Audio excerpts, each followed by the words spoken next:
I want to talk about wanting and being raised in a program that doesn't let you want, or that tells you that if you want, you're selfish, or you are bad, or you are spoiled.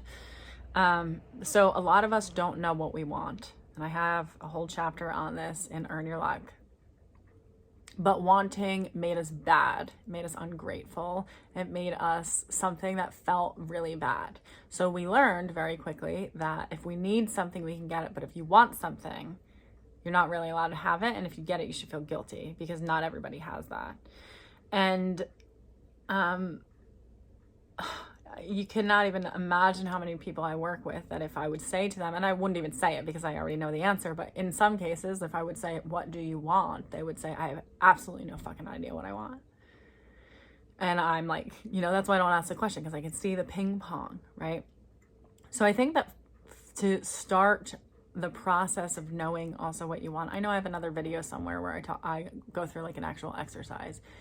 But to start the process, a lot of people are using vision boards, which are great. I love vision boards, but when you don't have a vision boards can feel really limiting, because all of a sudden you go, oh, yep, that's my vision. Like all of a sudden I pulled things out of a magazine and this is my new vision that I'm supposed to attach to, but I have no idea what that vision would even feel like, because I've never ever lived a life that looked anything like that big dream vision right there, right? And we can't necessarily find a way to feel ourselves in that vision. And what we do in that case is then we latch on to it. Like I remember I wanted to win HGTV's Green Home like 15 years ago. And I like put pictures up all over my house. Like I'm winning this Green Home. And I did not win, but I learned a lot about compulsively trying to create something with resistance to the creation of it by needing it, right? And this is the thing. It's like the need gets in the way a lot of the times. Like, yes, we need to fulfill our needs, but like when you are coming out of a dynamic of relating to the world where it's purely based on needs, you're gonna break so that you can deserve something. You're going to push yourself to a limit to allow yourself to receive pleasure. You're going to like do this weird ambivalent like polarization of hitting rock bottom to deserve to breathe some air for a second. So if we can't meet in the middle, which is this work, is to meet in the middle, and to if I am doing a vision board and I have this dream house, I want to live by the water and I want to like, be in this vision, but it's so far away from where I am.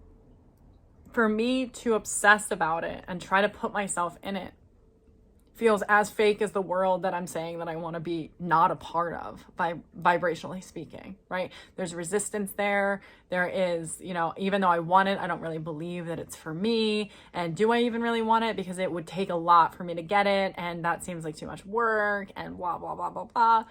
So I think for people like us, I would start with a blur board, right? And what I mean by this is like, what is the color of you? Because we're only wanting what is equally attracted to us. This is going to be my next book. I know it is. I'm so excited. But we're really only wanting what is attracted to us.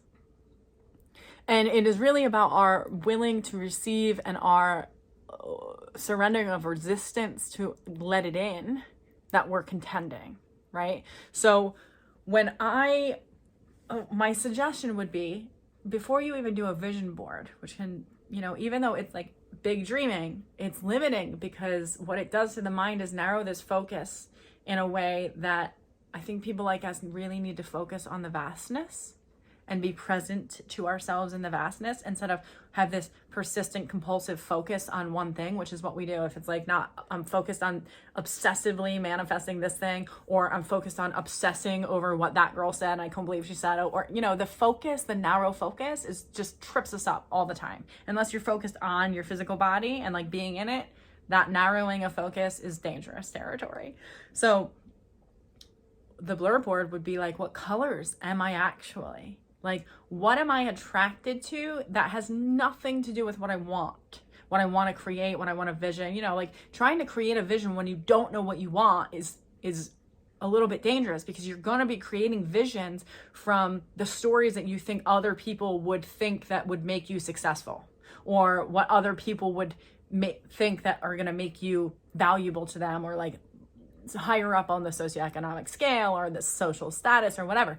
You're going to be picking things that you think you should be picking, instead of, oh, I'm just like strangely attracted to this thing. I had no idea that I was attracted to that color or that texture or that letter, that number, that just one piece of this page that is like weirdly colorful, right?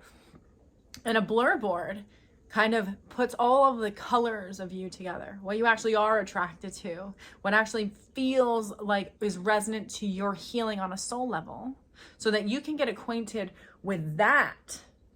And when you can get acquainted with that, because that will make you feel something different than having to get something from the vision board. When you can feel that thing, then that feeling, which is you, gets you in a space where when you look at it, you go, oh, what dreams call to that? What dreams call to that? And then when you can feel yourself in relationship to the blur, some sense of clarity can be found, because dreams call to you as equally as you may conjure them up. And I think for people like us, that is really necessary to understand. Like and as a projector in like human design, I don't do anything unless I'm invited. I don't like that set. Like I don't love marketing. I don't do things unless I'm invited in. And it's kind of the same thing with my dreams, which is weird, right? Like I don't want to go after something that source doesn't want me to want. So I am doing this reverse thing where I'm going, okay, dream, let me know what you are and I'll be available to you, instead of me being a person who conjures up some vision and says, this is what I want. Like I have my bodily awareness of like, I want to be on the water. I would love to be in a situation that I'm like, feel secure for the rest of my life. Duh, doesn't everybody, right? But that's pretty much it. The rest of it, I'm going to let my dream come to me. But the blur board gets you in touch with the you-ness that's going to show up to the dream. But if you try to create a vision board and you feel far out of reach of the vision that you're creating, and I'm not bashing vision boards at all, but I think you should start with a blur board if the vision board brings up resistance to you because you don't actually believe that you could get it, or it's too far reaching for you to get, and the only way you could get it is if some external miracle happens, and then you feel paralyzed when it doesn't, instead of being in the blur and going, oh, okay, how do I walk in these colors? How do I be in the textures and sensations that I'm attracted to, and let them just be what they are without having to assign them to anything, without having to have them get anything, but just actually be what they are. And when you can do that, you're with yourself in a different way that is non-resistant, that you can almost show up to hearing what the vision might be that you would put on your vision board. But first, if you can't get in your vision because you have no idea what the hell you want, create a blur board that's just a blur of everything that you're attracted to, that feels like you, that's resonant to you, that you don't have to get it all, because it already is. It already is. You don't have to get anything from it. And when you can connect to that isness is going to connect you to a larger self that it is, which has your dreams in store of it. And ideally, if you're in non-resistance enough, you can connect to that dream and then make a vision board and then see it come to life, right? So I hope this was helpful. I'll talk to you guys soon. Bye.